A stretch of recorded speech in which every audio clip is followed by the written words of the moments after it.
सभी विद्यार्थियों को कुंज बिहारी सिरदास, सभी को राधे राधे। जैसा कि कल के लेक्चर में हमने बताया था आपको कि हम जो अब आज अगला टॉपिक पढ़ेंगे संधारित्र तथा परावैद्युतांक, ठीक है, कैपेसिटर एंड परमिटिविटी, ठीक है। परावैद्युतशीलता, अभी तक जैसे कि हम लोग कूलाम का नियम लेते थे तो दो आवेश हुआ करते थे, बीच की दूरी r हुआ करती थी, है ना, वो वायु तथा निर्वात में रखते थे, तो उनका जो परावैद्युतांक होता है वायु तथा निर्वात में तो वो होता है 0.999 कुछ करके और आगे की संख्या होती है, तो उसको हम लोग 1 मान लेते थे, इस वजह से हमने उसमें परावैद्युतांक को दिखाया नहीं था। अब हम लोग परावैद्युतांक को देखना पड़ेगा। परावैद्युतांक क्या होती है? किसी भी पदार्थ में विद्युत की चलने की शीलता, वैद्युतशीलता, ठीक है, परावैद्युतशीलता कहलाती है। विद्युत हवा में भी चलती है, पता है आपको, हवा में भी चलती है। देखो, एक जब कोयरे का समय होता है तो देखना, जब कोयरे का समय होता है तो ये जो हाई टेंशन वाली लाइनें होती हैं, जिसमें ये जो विद्युत की हाई टेंशन वाली लाइन होती है, ध्यान से सुनना, आज पूरा लेक्चर सुनने पर है, तुम्हारे ऊपर डिपेंड करेगा तुम अपने दिमाग में कितना रख पाते हो, ठीक है, हम केवल आपको केवल सुनाते रहेंगे। तो इसमें क्या होता है कि इसमें कोयरे के समय में ये देखना, इसमें इसके लाइन के नीचे से निकलना चर चर चर चर चर चर चर चर की आवाज बहुत तेजी से होती है ना। और इस समय जब वायुमंडल में आर्द्रता होती है तब इसमें ज्यादा होती है आवाज, इसे हमिंग बोलते हैं। किसी भी इलेक्ट्रॉनिक्स इक्विपमेंट से आने वाली आवाज को हमिंग बोला जाता है। क्या बोलते हैं? हमिंग बोलते हैं। इसे नॉइस नहीं बोलते हैं, इलेक्ट्रॉनिक नॉइस को ही हमिंग बोला जाता है। ई रिक्शे में पहले क्या हुआ करता था, जो ई रिक्शे होते थे, ई गाड़ियां होती थी, बाइक्स होती थी, स्कूटर होते थे, इनमें आवाज नहीं हुआ करती थी। अभी उत्तर प्रदेश सरकार ने एक नियम प्रतिपादित किया है, नियम लागू किया कि भाई इसमें आवाज दो, क्योंकि वो बगल वाले पीछे आ जाती गाड़ी, पीछे से टक्कर मार दी और जो आगे पैदल चल रहा उसे बेचारा पता ही नहीं चला कहाँ से कौन आ गई। स्कूटर है तुम्हारा, पेट्रोल वाली गाड़ी, तो उसमें आवाज होती, तो इसमें एक अलग से डिवाइस लगाई जाएगी जो आवाज करेगी। आगे ना बात समझ में। तो देखो, जो इलेक्ट्रॉनिक रिक्शे हैं अब जो नए नए आ रहे हैं, उसमें देखो सी करके एक आवाज आती है ना, वो वही डिवाइस, जबकि उसमें मोटर को चलने में उसमें कोई आवाज नहीं होती है। जो नीचे मोटर लगी होती है डीसी की, उसमें कोई भी आवाज नहीं होती। मोटर, विद्युत मोटर की बात हमने बोल दी। विद्युत मोटर, देखो जितने भी शब्द हम तुमको समझाते समय बोले, तुम उसके बारे में हमसे पूछ सकते हो, उसे पूरा इतिहास बताएंगे। इसी का तो नाम टीचर है। ये किताब में भी ये सब बातें लिखी हुई है ना। विद्युत मोटर 2 प्रकार की होती है, 3 प्रकार की होती है। शंट सीरीज कंपाउंड, जब आईटीआई में करोगे तब बताएंगे तुमको, ठीक है, या बीटेक करना तब बताएंगे। तो अभी ये जानो विद्युत मोटर क्या होती है, जो मैकेनिकल एनर्जी को heat converter of electrical energy to mechanical energy, ये क्या करती है, विद्युतीय ऊर्जा को यांत्रिक ऊर्जा में कन्वर्ट कर देती है। कौन? विद्युत मोटर, है ना। इसका प्रिंसिपल क्या होता है, फ्लेमिंग के बाएं हाथ के नियमानुसार काम करती है। फ्लेमिंग के बाएं, फ्लेमिंग के, वो याद आया, वो फ्लेमिंग ने इसे मध्यमा, तर्जनी, अंगुष्ठ तीनों अभी आएगा फिर बताएंगे, ठीक है। तो हम लोग बात आज करेंगे संधारित्र। क्या बात करेंगे? संधारित्र को जानने से पहले हम लोग जानेंगे विद्युत का चालन। विद्युत का चालन कितने प्रकार का होता है? विद्युत का चालन, जो विद्युत में चालन होता है वो बेटे 3 प्रकार का होता है। देखो, चालक, अचालक और अर्धचालक। मनुष्य कितने प्रकार का होता है? 3 प्रकार का, है ना। आदमी, औरत, बीच वाला वो जानते हो, जब नहीं बारात होती सुबह आते हैं ये लोग, है ना, वो अर्धचालक डिवाइस। ठीक है, ठीक है। देखो, ये जो चालक है इसको बोलते हैं कंडक्टर। क्या बोलते हैं? कंडक्टर। इसी को सुचालक बोलते हैं। क्या बोलते हैं? सुचालक, ठीक है। और इसमें विद्युत का सुनो, चालक क्या होता है? जिसमें विद्युत का चालन आसानी से हो जाए, विद्युत का चालन आसानी से हो जाए, वो क्या कहलाते हैं? चालक। जैसे Fe लोहा, है ना। इसके ध्यान से सुनना, इसमें विद्युत का चालन होता कैसे, मतलब रट लिया तुमने कि सर विद्युत का चालन आसानी से हो जाए तो उसे क्या बोलते हैं? चालन कहते हैं। इनके 2 रीजन हम बताते हैं। नंबर 1, इनके जो बाहतम कक्षा होती है, इन धातुओं की जो इनका इलेक्ट्रॉनिक विन्यास करोगे बोर के परमाणु मॉडल से, इनके जो बाहतम कक्षा में इलेक्ट्रॉन्स होते हैं वो फ्री इलेक्ट्रॉन होते हैं, तो वो कंडक्शन में भाग ले लेते हैं। आगे बात समझ में। तो वो धातुएं वो अधातुएं चालन बन जाती हैं। धातुएं तथा धातुएं दोनों हो सकती हैं कंडक्टर, ठीक है। वो क्या बन जाती हैं, चालक का काम करती है, उसमें विद्युत का चालन आसानी से सुगमता से होता है। ध्यान से सुनना मेरी बात। दूसरी बात, किसी वैद्युत क्षेत्र के अंदर इन धातुओं को ले जाने पर इनमें इलेक्ट्रॉन वाहक गतिमान होने लगते हैं। जो इलेक्ट्रॉन वाहक होते हैं वो गतिज ऊर्जा प्राप्त कर लेते हैं, तो भी उनको क्या बोला जाता है, विद्युत का सुचालक। आगे ना, अब ये ना याद रखना, विद्युत का जिसमें चालन हो उसे सुचालक कहते हैं, ठीक है ना। दूसरी बात, विद्युत का कुचालक, इसे ही बोलते हैं क्या, यह नाम है, ये सब ये नाम है, ठीक है। चालक, कंडक्टर, सुचालक, नॉन कंडक्टर इसको बोलते हैं, क्या बोलते हैं, नॉन कंडक्टर। या फिर जानते हो इसी को बोलते हैं इंसुलेटर, क्या बोलते हैं, इंसुलेटर बोलते हैं। इंसुलेटर बोले तो रबर बोलते हैं, रबर। या फिर कुचालक बोलते हैं, क्या बोलते हैं, कुचालक बोलते हैं। आगे बात समझ में। इंसुलेटर जैसे तार के ऊपर एक, ये देखो तार है, इसके ऊपर एक देखो छोटा सा ये प्लास्टिक चढ़ी हुई है ना, ये देखो, तब ये करंट नहीं मार रहा है ना। इसके अंदर एक मेटेलिक वायर है, ठीक है, मेटल का, वो उसमें वो कुछ चालक है, उसके ऊपर करंट फ्लो हो रही, तो उसके ऊपर करंट फ्लो हो रही, तो इसको अगर हम पकड़ लेंगे या अर्थ फेस एक में हो जाएगा तो विद्युत की क्या स्पार्किंग हो जाएगी, है ना, फुलिंग हो जाएगी। तो बेटा इस वजह से इसमें इंसुलेटर लगाया गया है। आगे बात समझ में। तो ये इतने नाम हैं कुचालक के। अर्धचालक क्या होता है, और सुनो, इन्हीं को ही परावैद्युत पदार्थ बोलते हैं। इन्हीं को क्या बोलते हैं, परावैद्युत पदार्थ बोलते हैं, परावैद्युत पदार्थ। इनकी चालकता के हिसाब से, जैसे हवा की चालकता इतनी होती है 1.00058, जितनी कम होगी उतनी अच्छा वो कुचालक होगा। क्या होगा, कुचालक होगा। कागज कितनी होती है बताओ, अच्छा कागज में करंट तेजी से चलेगी कि हवा में, किसमें, कागज में चलेगी, क्योंकि कागज की ज्यादा है, 2 से 3 है, हवा में क्या है, कम है। देखो आगे बात समझ में। इसके बाद में माइका में चलेगी तेज कि किस में चलेगी, इसमें हवा में चलेगी, माइका में चलेगी कंपेयर टू कागज के, ठीक है। मोमबत्ती वाली नहीं मोम होती है, उसमें चलेगी कि कागज में, लगभग दोनों में सेम ही चलेगी, है ना। करंट उसमें भी चलेगी, हवा में भी। अगर तार को कोई खुला रख दिया जाए, कोई तार को खुला छोड़ दिया जाए और हम लोग उसके पास इस तरीके से जाते हैं तो हमें करंट देगा, वो हवा के सापेक्ष करंट आएगी, लेकिन वो इतनी कम होगी कि हमें नहीं पता चलेगा, ठीक है, कि हमारे करंट मारी जा रही है। आगे ना समझ में। दूसरी बात, करंट क्या होती है, आवेश प्रवाह की दर को विद्युत धारा कहते हैं, वही तो करंट है। Electric current is the rate of charge flow past a given point in an electrical circuit measure in ampere, है ना। दूसरी बात मोम। फिर एल्कोहल जानते हो, शराब में भी करंट मार देगी, याद रखना, ठीक है। इसमें भी करंट होता है, मतलब करंट होता नहीं, इसमें भी करंट फ्लो हो सकता है। फिर जल में भी हो सकता है, लेकिन एक मिनट, शुद्ध जल, इसमें करंट बहुत कम मारेगी। शुद्ध जल विद्युत का कुचालक होता है। 3 प्रकार के जल होते हैं, कल आप लोग पता करके आएंगे कौन कौन से 3 प्रकार हैं। लॉरेन water, mineral water, simple water, ठीक है। जो घर में पीते हो ये, इसमें करंट मार देगी। जो बारिश से ऊपर से आते हैं उसमें आयंस होते हैं, उसमें और कस के मारेगी, है ना। ऑक्साइड के किसमें, मिनरल वाटर हो गया, जैसे कि जो शुद्ध पानी होगा उसमें करंट नहीं मारेगी, ठीक है। और देखो चालक पदार्थ, अरे NaCl तो फिर बहुत मार देगा। सुनो, NaCl मिला देंगे। NaCl क्या है, NaCl नमक है। NaCl को अगर जल में मिलाओगे तो Na+ में टूट जाएगा और Cl- में टूट जाएगा भैया। तो इसमें आयन आ गए ना, और विद्युत को चलने के लिए आयन की जरूरत है। हचक के चलेगा, हचक के, है ना। एक वो सुने थे वेंचो वाला, 3 इडियट में, वो चम्मच के ऊपर उसको करवाता है, फिर कहता है salt water is the great conductor of electric. हंसने की बात उसमें क्या है, वो पढ़ाई से रिलेटेड है ना। Salt water is the great conductor of electricity.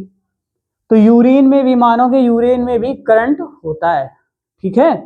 दूसरी बात रबर, रबर में देखो बहुत कम होती है, इस वजह से इसको इंसुलेटर बोलते हैं, कुचालक बोलते हैं, बिल्कुल प्योर कुचालक। थोड़ा देखो इससे भी अगर कम का कोई मिल जाए तो इससे भी अच्छा होगा, रबर से भी अच्छा होगा। आगे बात समझ में बेटा, ऐसा नहीं कि इससे इलेक्ट्रॉन नहीं निकल रहे, इलेक्ट्रॉन निकल रहे हैं इससे, लेकिन इतने कम निकल रहे हैं कि वो आ नहीं रहे हैं हमारी बॉडी के ऊपर, इफेक्ट नहीं डाल रहे हैं। आगे बात समझ में। कांच, कांच इसमें भी करंट फ्लो हो सकता है, ठीक है, बहुत हल्का, बहुत हल्का, ठीक है ना।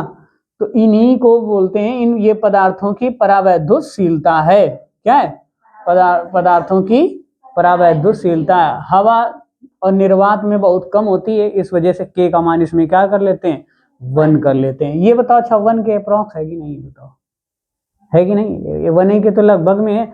अब 2 दशमलव ले लो, 1 ले लो, 3 ले लो, आपका 4 5 ऐसे तो फिर और अभी बढ़ जाएगी, है ना। और आर्द्रता के ऊपर डिपेंड करती है कहाँ की हवा जो है, नमी कैसी उसमें। अच्छा एक बात बताओ, जल गीला क्यों होता है? एक क्वेश्चन हम आपसे करते हैं, जल गीला क्यों होता है? सुनो, जल जो होता है H2O, इसमें हाइड्रोजन के 2 अणु और ऑक्सीजन का 1। तो इसमें जो ऑक्सीजन होती है ना, ये ऑक्सीजन में होती है नमी, तो नमी के कारण जल तुम्हारा गीला होता है। आगे बात समझ में, ठीक है। चलो दूसरी बात, हम लोग यहां तक आ गई ना बात समझ में, कांच तक। अब हम लोग बात करते हैं अर्धचालक। अर्धचालक इसको बोलते हैं सेमी कंडक्टर। क्या बोलते हैं? सेमी कंडक्टर, या फिर इसको ही अर्धचालक बोलते हैं, ठीक है। There are 2 types of semiconductor, P type semiconductor and two type semiconductor, pure semiconductor and unpure semiconductor. ये अब आगे चैप्टर आएगा, हम तुम्हें बता दे रहे हैं। शुद्ध चालक और शुद्ध अर्धचालक और अशुद्ध अर्धचालक, ठीक है। तो जो शुद्ध अर्धचालक होता है वो सिलिकॉन होता है, सिलिकॉन और जर्मेनियम, शुद्ध में, प्योर में। अनप्योर में क्या आ जाता है? अनप्योर में इसमें क्या शुद्ध अर्धचालक में की जाती है डोपिंग। क्या करते हैं?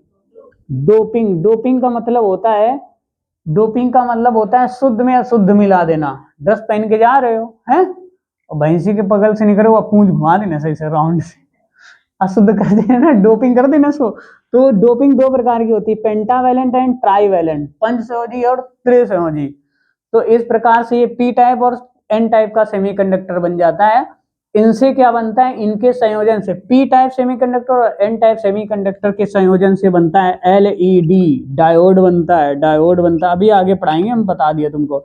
लाइट एमिटिंग डायोड, ये जो लाइट जल रही है ये एलईडी है, इसका पूरा नाम क्या है? Light emitting diode. CFL का पूरा नाम क्या है? CFL का पूरा नाम क्या है? Compact fluorescent lamp. ये कम पावर लेता है, ये ज्यादा पावर लेता है। इसके बाद में एक होता है फिलामेंट लैंप, जिसमें क्या होता है? स्प्रिंग लगी होती है ना, स्प्रिंग वाला नहीं, वो बल्ब देखो 10 रुपए वाला नेशनल वाला आता था पहले, वो उसे बोलते हैं फिलामेंट लैंप, ठीक है ना। और कुछ पूछना है? इससे ऊपर आएगा तो बताएंगे, अभी एलईडी तक है ना। आई ना बात समझ में। तो तुम लोगों को केवल इतना ये बाद में बताएंगे ना हम, ठीक है। ये डोपिंग वोपिंग ठीक नहीं है, अभी बताना, तुम लोग भ्रमित हो जाओगे, दिशा भ्रमित हो जाएगी तुमको करना क्या है हमको, ठीक है। तो इसमें ना जो अचालक में होता है, एग्जाम्पल में जैसे लकड़ी हो गई, क्या हो गई? लड़की तो नहीं लिखा, लकड़ी, प्लास्टिक, प्लास्टिक हो गया, और बेटे क्या हो गया? आदि लिख दो, डस्टर मार्कर ये सब लगा देना है आदि। सुचालक में क्या हो जाएंगे बताओ भैया? लोहा, लोहा, तांबा, चांदी, सोना आदि, मानो भी लिख देगा आदि। ध्यान से सुनना 1 मिनट।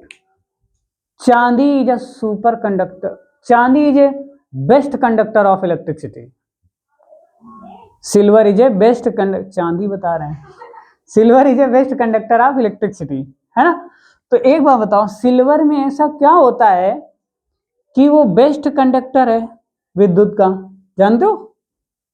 नहीं जानते हो, हमें पता है, हम बताते हैं। फार्मूला क्या होता है रेजिस्टेंस का? R equal to rho L by A. ये जो होता है ना रो, ये होता है विशिष्ट प्रतिरोध, हाई स्कूल में पढ़े होगे। ये विशिष्ट प्रतिरोध, जिसका विशिष्ट प्रतिरोध जो होता है वो प्रत्येक धातु का, प्रत्येक धातु खंड का, प्रत्येक मटेरियल का निश्चित होता है। और जिसका ये रो विशिष्ट स्पेसिफिकेशन रेजिस्टेंस इसे बोलते हैं, ये जितना ही लोएस्ट होता है, जितना ही लो होता है, जितना ही कम होता है, ठीक है ना, वो उतना ही गुड कंडक्टर होता है इलेक्ट्रिसिटी का। आगे ना बात समझ में?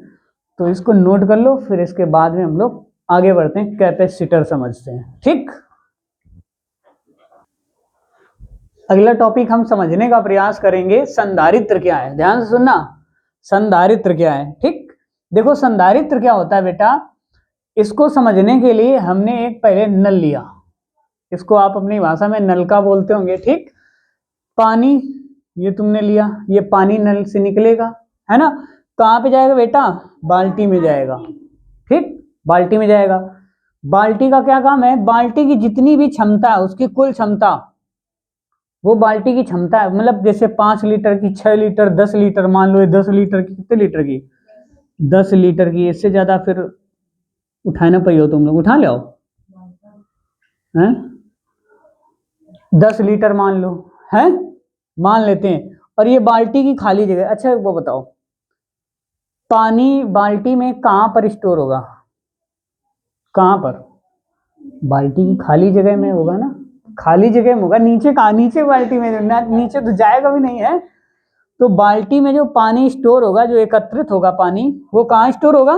खाली जगह में उसकी, बाल्टी की। और बाल्टी का काम क्या है? पानी को अपने अंदर भरना। आ गई बात समझ में?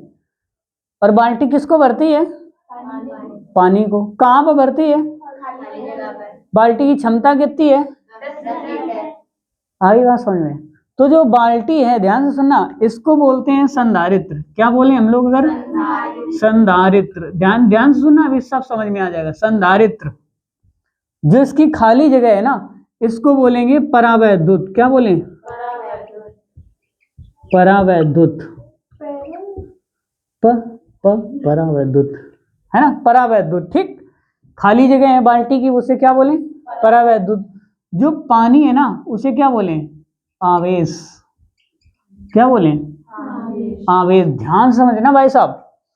और बाल्टी की कुल क्षमता, ये इसकी संधारित्र की धारिता, संधारित्र की धारिता। तो ध्यान से सुनना, संधारित्र में क्या एकत्रित होता है? है ना, कहां पर एकत्रित होता है? परावैद्युत में। तो संधारित्र की धारिता को क्या कहते हैं? संधारित्र की क्षमता। जितना ज्यादा से ज्यादा आवेश एकत्रित कर सकता है कौन? संधारित्र। उसकी क्या कहलाती है? संधारित्र की धारिता कहलाती है, या फिर धारण क्षमता कहलाती है। ठीक है, संधारित्र की धारिता क्या होती है? जितना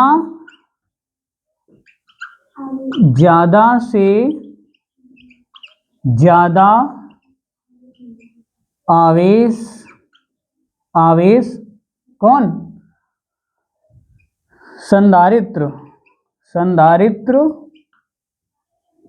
एकत्रित, एकत्रित, है ना, कर लेता है, कर लेता है, उसकी, उसकी क्या कहलाती है? धारिता कहलाती है, धारिता कहलाती है। ठीक, धारिता कहलाती है। धारिता को कहाँ से नापते हैं? इसकी संधारित्र की धारिता से मापते हैं, फैराडे से। लेकिन इसको फैराड बोला जाता है। क्या बोलते हैं? मात्रक इसका क्या होगा? Farad, farad. ठीक है, अभी दिखाते हैं तुमको। फार्मूला होता है, देखो, Q proportional V, Q proportional V। तो Q equal to CV, proportional हटाएंगे, कांस्टेंट C लगाएंगे, तो Q इक्वल टू CV। ये क्या है? संधारित्र की धारिता। V क्या है? वोल्टता। Q क्या है? आवेश। आगे बात समझ में? तो C इक्वल टू क्या हो जाएगा? Q upon V। तो संधारित्र की धारिता कितनी निकल के आ सकती है? Q अपॉन V, कूलाम प्रति वोल्ट। मात्रक क्यों हो रहा है? कूलाम प्रति वोल्ट। अब बताओ तुम लोग, संधारित्र क्या है? जो आवेश को अपने अंदर एकत्रित करता है। ठीक है, आवेश को एकत्रित कहां पर करता है? एग्जामिनर पूछ दे। परावैद्युत पदार्थ में। कौन एकत्रित करता है? संधारित्र। संधारित्र की धारिता क्या होती है? आवेश को ग्रहण करने की क्षमता। संधारित्र के द्वारा आवेश को ग्रहण करने की क्षमता क्या कहलाती है? संधारित्र की धारिता। मात्रक क्या होगा इसका? फैरड। वो नहीं, एक वो होता है बढ़िया से शब्द, जब तुम लोग गुस्सा आ जाओ तो फाड़ भी दूंगा भाई, वो है फैरड। है ना, चीट डरिए फाड़ डरिए, तो ये फैरड है। ऐसे याद करो इसको, इनको ना, ये टैग वर्ड है, इनको याद करना है तुमको ऐसे। अब ऐसे तुम्हें डायरेक्ट फैरड तुम्हें बता दें, भूल जाओगे कल तुम, है ना। इस वजह से कहते हैं इनको याद करो। नहीं, हमें क्या बताने की जरूरत थी? ये कहाँ लिखा है किताब में? नहीं, डिफिनेशन लिखी हो, वो छोड़ जाएंगे तुम्हें पढ़ के। ठीक है, तो इस तरीके से संधारित्र को हमने समझा। ठीक है, संधारित्र की उपयोगिता क्या है भाई? एक बार बताओ। आवेश को एकत्रित, ध्यान से सुनना, आवेश को एकत्रित तो बैटरी भी करती है, तो संधारित्र को दुनिया में लाने की क्या जरूरत थी? बेटा सुनो, इस वजह से हमें इसको लाना पड़ा, क्योंकि बैटरी को जब आवेशित करते हैं, चार्जिंग करते हैं, तो बैटरी को जब आप चार्ज करते हो तो वो धीरे धीरे चार्ज होती है ना। और इस आवेश, ये जो संधारित्र, ये देखो संधारित्र लिखा है, इसमें लिखो माइक्रोफैरेड। देखो ये बहुत छोटा है ना, तो इसको, या फिर इसे माइक्रोफैरेड ऐसे लिखा जाता है। MFD भी लिखते हैं कभी कभी, या फिर MFD भी लिखते हैं, माइक्रो धारिता। तो इसको इस वजह से दुनिया में लाया गया, क्योंकि ये बहुत जल्दी चार्ज हो जाता है, बहुत जल्दी डिस्चार्ज भी हो जाता है। ठीक है, अगर तुमको अनटप्टेड पावर सप्लाई, अचानक से तुम्हें इससे वोल्टेज चाहिए, अचानक से आवेश चाहिए, तो ये तुम्हें स्टोर करके रखेगा अपने अंदर और तुमको ये दे देगा। ठीक है, इसका उपयोग अभी जब उसमें वो बताएंगे फुल वेव रेक्टिफायर, ठीक है, तब हम बताएंगे इसका उपयोग क्या करते हैं, कहाँ पर करते हैं। वैसे वैज्ञानिक प्रयोगशालाओं में करते हैं, घरों में करते हैं, ठीक है, आवेश को संग्रहित करने में करते हैं, तमाम जगह इसका उपयोग होता है। ठीक है ना। तो आवेश संधारित्र, एग्जामिनर अगर पूछे आपसे तो संधारित्र और किसको, और सेल, ठीक है, के अंदर बस एक ही अंतर है, क्योंकि ये भी आवेश को एकत्रित करता है, वो भी आवेश को, लेकिन वो आवेश को एकत्रित धीरे धीरे करता है और ये तुरंत कर लेता है और तुरंत छोड़ भी देता है। ठीक है ना, तुमको दिखाते हैं। अब देखो, अभी ये डिस्चार्ज है, ये अभी ये डिस्चार्ज है, ये जो आवेश ये दिख रहा है संधारित्र, कैपेसिटर, कंडेंसर, ये भी डिस्चार्ज है। अब देखो इसका जो वोल्ट है, देखना जरा इसमें, इसका जो वोल्ट है, इसमें जो वोल्ट है वो 440 वोल्ट AC लिखा है। V का मान कितना है? 440 वोल्ट। माइक्रोफैरेड कितना है? C बराबर 4 माइक्रोफैरेड। माइक्रोफैरेड, माइक्रो बोले तो 4 × 10 की पावर माइनस का 6। C का मान इतना है, V का मान इतना है, तो Q निकाल लोगे तुम लोग, निकाल लोगे ना। चलो देखो, अभी हम तुमको चार्ज करके इसको दिखाते हैं। तुम लोग, हम बतवाएंगे भी।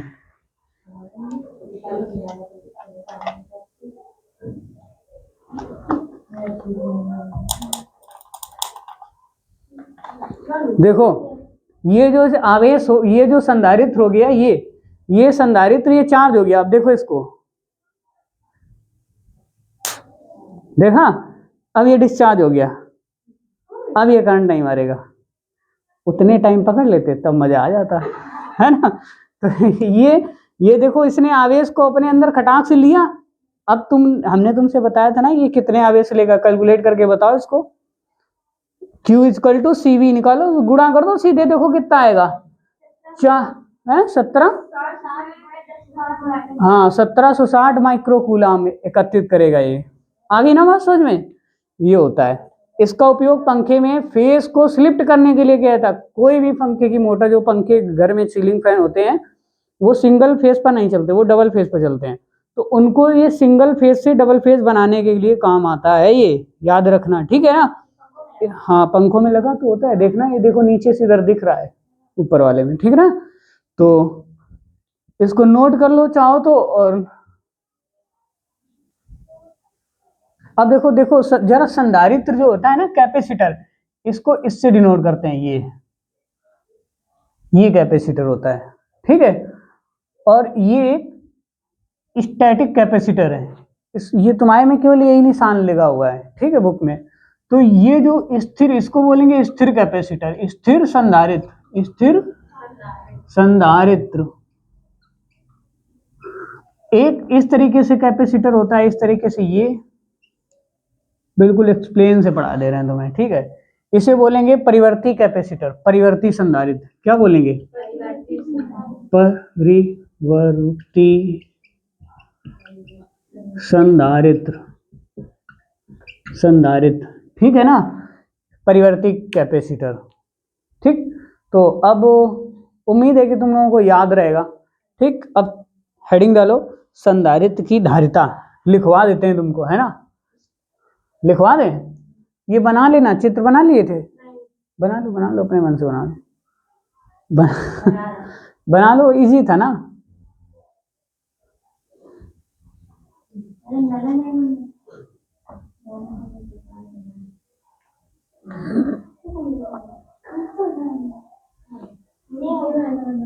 वैद्युत धारिता, वो परिवर्ती संधारित्र।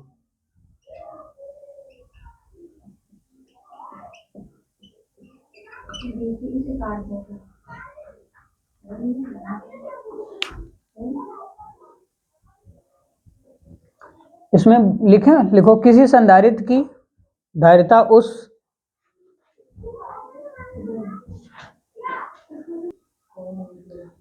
वैद्युत धारिता, वैद्युत धारिता क्या होती है? किसी चालक की वैद्युत धारिता उस चालक के वैद्युत आवेश का संग्रहण करने की क्षमता की माप के बराबर होती है। उसकी माप, जो आवेश, जो अभी नहीं बताया था कि बाल्टी कितना ज्यादा से ज्यादा पानी एकत्रित कर दे सकती है, अपनी क्षमता के बराबर, तो वही उसकी क्या होती है? धारिता, धारिता। जब किसी चालक को आवेश दिया जाता है तो उसका वैद्युत विभव क्या हो जाता है? आवेश के अनुपात को बढ़ाता है, ठीक है। सी क्यू इक्वल टू, मतलब Q प्रोपोर्शनल V, तो Q इक्वल टू CV। अब जहां C एक नियतांक है जिसका मान चालक के आकार तथा समीपवर्ती माध्यम तथा पास में अन्य चालकों की उपस्थिति पर निर्भर करता है। सुनना जरा, C का वैल्यू चेंज हो जाता है अगर उसके पास कोई अन्य चालक ले जाओ, या उसके बीच में जैसा माध्यम होगा, हवा होगी तो थोड़ा कम होगा, है ना, मोम होगी तो थोड़ा ज्यादा होगा, ठीक है, उसकी परावैद्युतांक के ऊपर, अभी हमने लिखाया था ना सबसे पहले वाली स्लाइड में, निर्भर करता है, अन्य चालकों की उपस्थिति पर निर्भर करता है।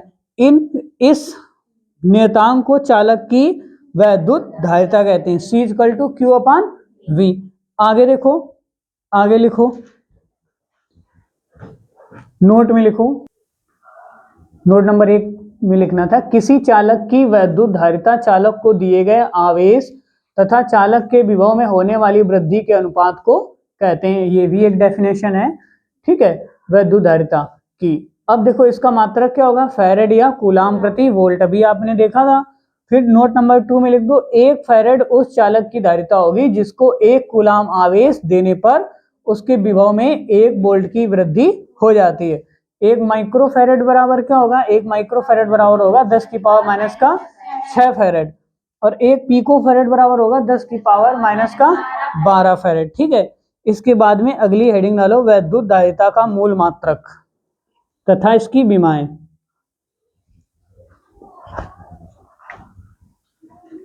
वैद्युत धारिता का मूल मात्रक तथा इसकी विमाएं। वैद्युत धारिता